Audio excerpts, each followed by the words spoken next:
Hi, this is Krista Renee from the 90 Day Podcast, and my next guest today is known for her homemade cranberry sauce and many more delicious and savory foods that she prepares for her family.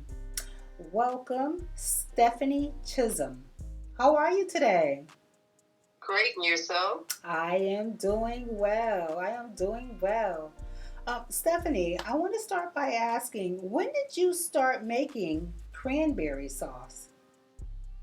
Well, I knew about making my own cranberry sauce back in the late 60s from my mother, but I made it last year for my children's father, who usually he's down south for Thanksgiving, but he had got sick, so he came back to Connecticut early.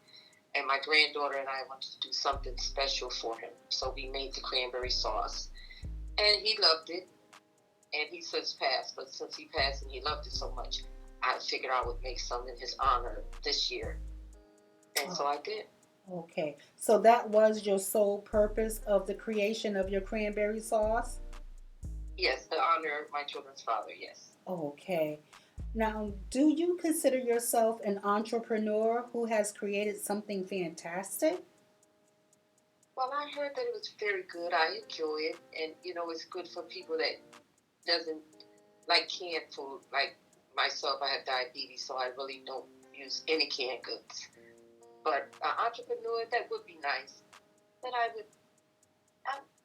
I'm thinking about dabbling into it because my children think that I should sell more of the things I prepare because they, you know,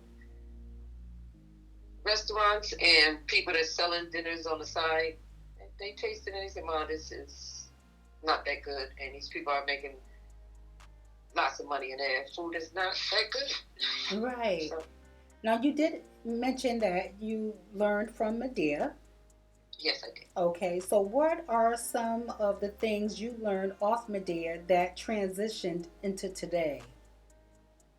Well, she was always cooking and baking, and she really didn't do recipes. She just told me how to do it and this and that, like cream corn. She taught me how to milk the cob and all that stuff. And the first thing I would cook with Mama did was a German chocolate cake. Mm. So I still make German chocolate cake, pineapple upside down cakes, and 7-Up cakes, 1, 2, 3, 4 cakes. So I do more baking than cooking, and my cooking is stuff like what I learned from being in Texas, like fried ribs Mm. and That sounds good. it's really good, and it cooks faster than you waiting on a rib on the grill. What is your special sauce for the fried ribs? Well, my cousin Rachel, we call it cousin Rachel's drizzle. It's something that's sweet and sour that she drizzle on it, but I just like mine fried, and well, I guess you can do barbecue sauce, whatever. But I just like mine fried. Actually, I made some Saturday, Oh, wow. and they didn't last. Oh, wow. Well, when it's good, it's good. Nothing's going to last in your house when it's good. Yeah, like my class, they do a lot of reunions, where we do reunions and get together. So the first time I brought some to the reunion, it went fast. And so, people, Steph, make this for me. And I was like, no, I'll tell you how to make it. I don't, Wow. there's no shame. Listen, this is how you make it. Like what they say, teach a man to fish. Yeah. Yeah. So would you say Medea could be a mentor for you? Well, she was my mentor. And she passed away in her mid-50s, and she had over 30 grandchildren. Oh, And wow. she only had 4 children. Well, actually, no, 3 children. My mother, my auntie, and my uncle. But she had a lot of children. When we came up here from Texas, she had a lot of grandchildren already. Oh, okay. So are you originally from Texas? Yes. Oh, so that's why the famous ribs and all that come into play. Because Texas Yes. is known for grilling and the ribs. Yes, because one time I had made some what you call it, steak, and somebody saw me put flour on it. It's like, you put flour on your steak. Then they tasted it like, wow. Anything you want a crust on, you put flour on. And I love to make chicken fried steak. Mm. You know, so that's really good. And yeah, it's mostly Texas eating. What is that? Hot water cornbread, Wow. dumpling, yeah, Wow. stuff like that. Wow. So you really throw down. Well, like I said, David loves to cook. I watched him on the video. He's in there cooking and smiling. I was like, I don't be in the kitchen looking like that. Now, I will cook, but I don't be like in there all happy. No. Oh my goodness. So making cranberry sauce, would you consider that a part-time job for you? No, a lot of people liked it. And they was like, oh, you need to put Ocean Spray out of business. And older women, I really like it. I said, well, let me tell you something. Anytime you want it, just call me and I'll whip up some. Because I went and got a lot of things that help me seal my jars. I went and bought things like that to make sure they seal tight and right instead of boiling pot and stuff like that. So if I do it next Thanksgiving, it should turn out pretty good. I did pretty well this last time. And for Christmas, one lady bought 4 jars for me. Mrs. Giles, she's a very good woman, and she helps me anytime I need it. So she brought jars to give away for Christmas. Right, right. Oh my goodness. That sounds delicious. Everything sounds delicious. Did you? Go ahead. I'm sorry. Go ahead. I said, did you taste it? No, but that was my next question. I would love to taste some of your cranberry sauce. Oh, I thought David gave you some. No. Was he supposed to? Was he supposed to? No, well, that's how I thought you heard about it, because he said, he tasted it, and I gave him some in the shot, and he was supposed to pass out the shot. I gave him 2 jars to sell to people, when it. And he said, everybody that tasted it liked it, blah, blah, blah. But then he told me about you, and I was like, okay, I just figured you tasted it and wanted to talk to me. But yes, and I have a friend, like I make some of this gel, and I have some that has little chunks in it, and I have some that, little cranberries still in it. And some with pecans in it. Mm-hmm. My girlfriend especially ordered that, so that went well also. No, matter of fact, Donnie, who works at Pro Park, he told me about the cranberry sauce. Okay, because I gave it to David Spruce. Okay, now he must work around the facility in that car washing facility. Yes, he owned that car wash, I believe. Okay, yeah, because not downtown Hartford, but over there by the hospital, I believe. Yeah. He details. Yes. And he was telling Donnie about it, and I'm like, wow, I must interview her, because if it's that good, I have to interview her. Now, do you usually carry cranberry sauce around? Like, if you, like on the weekend, would you suggest to yourself, okay, well, let me bring some samples, and just in case I'm out and somebody might want to sample some cranberry sauce?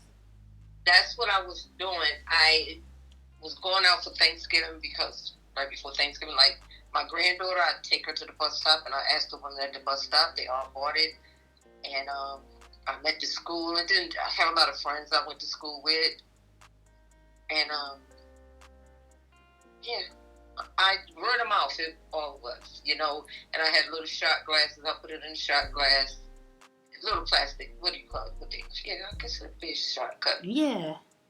And little spoons for them to taste it. Everybody enjoyed the little spoons too. They smell like this. And I talk to people like, oh, I don't eat cranberry. And I'm thinking, well, I don't eat cranberry either. cranberry sauce, like just eat it.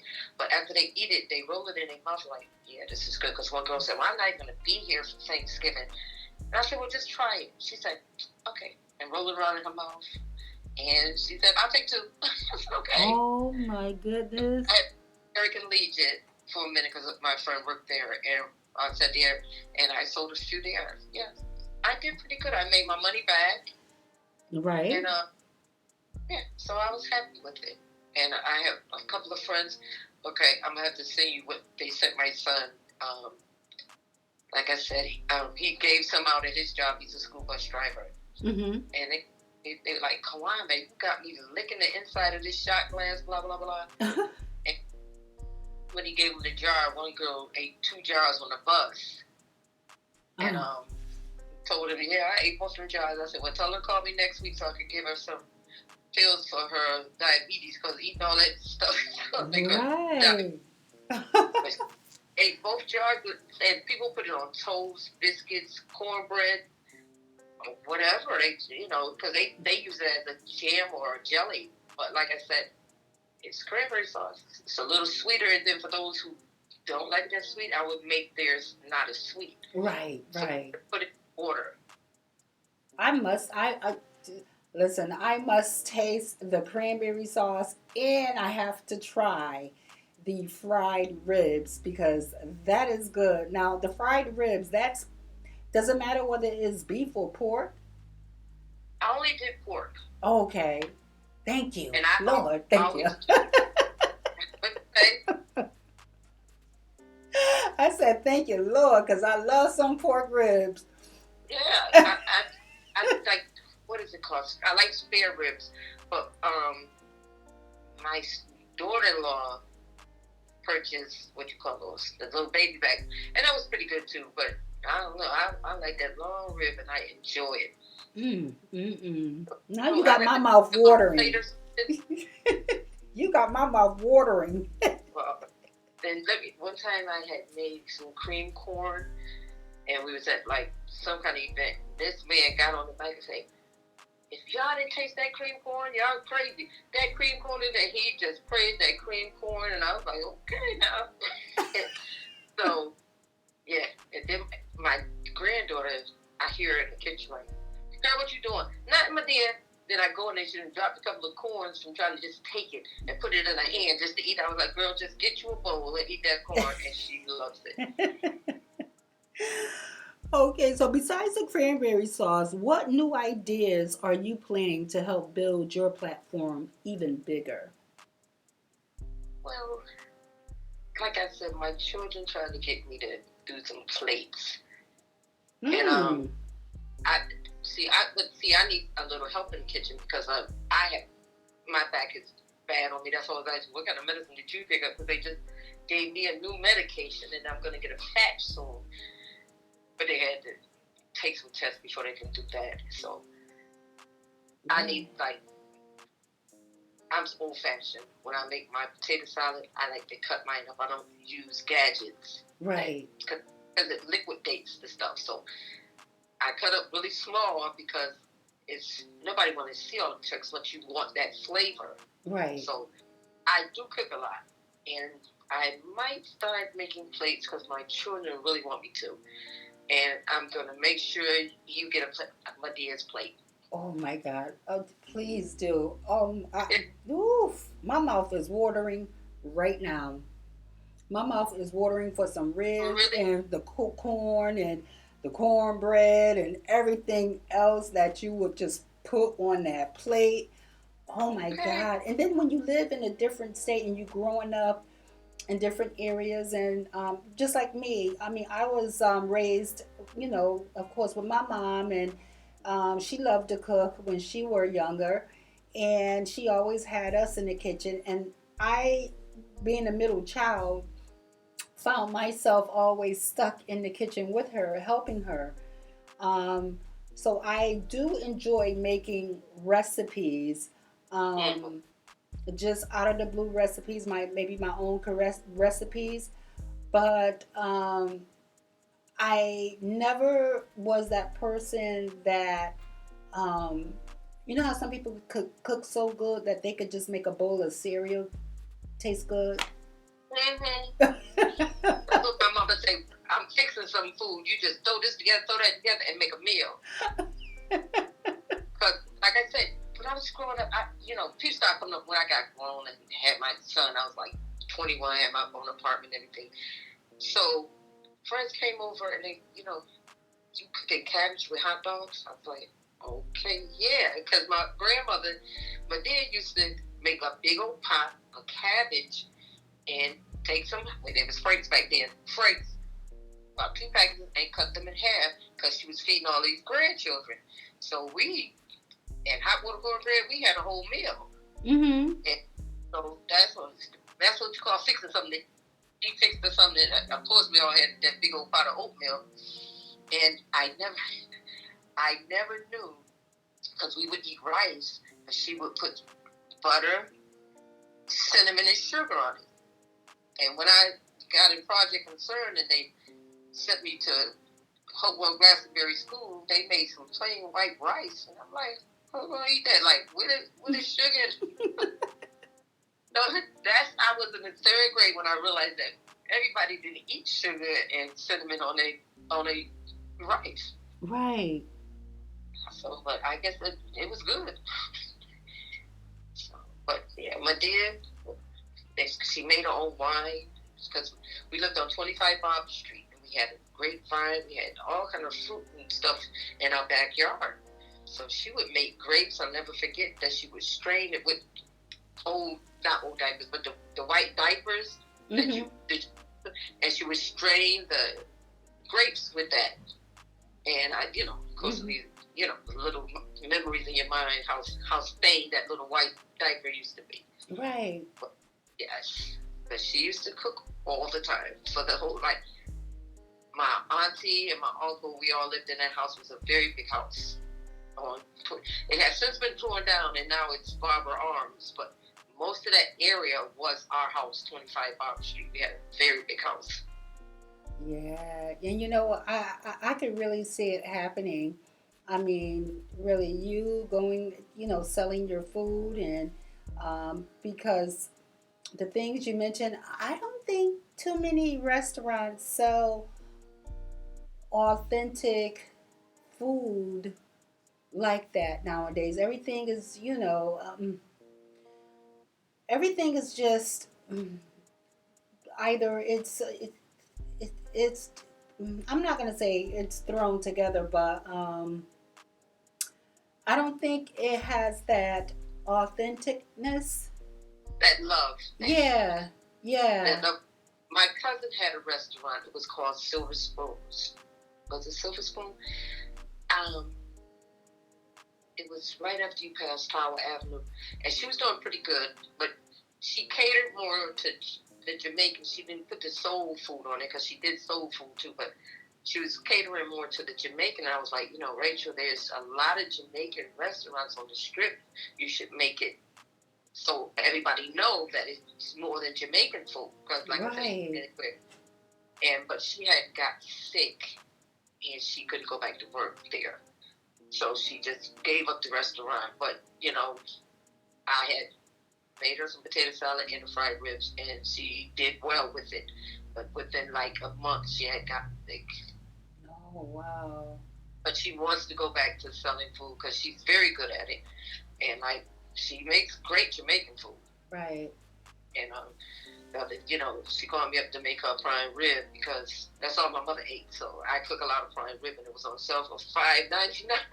Wow. This Okay. past week, yes, and it's usually like over $20 a pound. Right. So I got some. I had some cut, and we was doing good for Christmas. Or was it Thanksgiving? Thanksgiving we had the prime rib. So, would you ever consider you and her going into business together and just, Yes. Okay. Yes. Well, that would be dynamic. Yes, because like I said, she did it. She has done it before, so she knows what to do. And she's like 10 years younger than I am. So I know she's tired of working at the Institute of Living, and Right. she's very competitive. She look like Big Mama. She's a healthy young woman, and can cook. Her mother used to cook, but everything her mother cooked to me was sweet. Everything was sweet, sweet, sweet. And buttery. Okay. You can't forget that butter. Buttery. Her stuff was made with butter, sugar, and love. Well, whenever you create or make another plate, please think of me. Call me up because I will come over and I will pick it up. I can't wait to taste it. And I just want to say thank you for taking the time out to speak with me today on your homemade cranberry sauce. It's been a pleasure. I wish you nothing but success, whatever you do in the near future. Um, I hope your kids take on this family tradition and don't let it die out. Please continue to let it grow. Yeah, like I said, I had my son in the kitchen with me, and I was like, "Okay, Devon, put this in there." He said, "Mom, you trying to give me that recipe on the slide just in case something happened to me?" He would know how I did it. He said, "I don't even want to know." So all he did was clean the jars and dry the jars for me and left the room. Right. But my granddaughters, they willing. They're willing because they said, "Oh, this doesn't taste nothing like this stuff in a can." So I have 2 granddaughters that knows the recipe. Oh, wow. That sounds good. But listen, I don't want to take up too much of your time. I just love the fact that you're just so creative when it comes to food. Um, I'm trying to be more creative when it comes to food myself, and hopefully, like I said, whenever you make that plate again, I don't know when, but whenever you do, please think of me. I will call you up. Okay. And I'm gonna have to make you a whole sample plate. Okay, I can't wait. Well, listen, thank you for your time today. And my name is Crystal Renee from the 90 Day Podcast. And I'm talking to Stephanie Chisholm. And she has her famous homemade cranberry sauce. And hopefully, when she is ready to just have her start making food and start selling it, she'll come out and advertise it so that everyone can taste her lovely and savory, delicious food. Thank you very much. You're quite welcome. Enjoy your day, enjoy your night, and we'll be talking soon. Thank you. Thank you. Have a great year. You too. Bye bye.